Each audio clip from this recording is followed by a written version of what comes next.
এই সুন্দরী মেয়েরা, তোমরা কি করো? ছাগল পালন করতে এসেছি।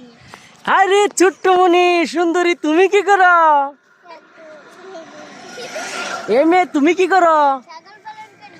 দেখেন কত মহৎ, কত সুন্দর উদ্যোগ। আমাদের সমাজে বর্তমান কুকুরে ছাগল কামড়ায়, সেফটির জন্য ওদের গার্জিয়ানে তাদেরকে ছাগল পালনের জন্য একটা মাঠে দিয়ে গেছে, যাতে ছাগল সেফ মতো রাখতে পারে, ছাগলে আরামে খেতে পারে। তার জন্য এই যে সুন্দরী মেয়েদেরকে ছাগল দিয়ে পাঠিয়ে দিয়েছে, যাতে তারা মাঠে ঘাস খাওয়াতে পারে। তোমার নাম কি? সুয়ামনি। দারুণ দারুণ উদ্যোগ, ছোট থেকে কত সুন্দর উদ্যোগ।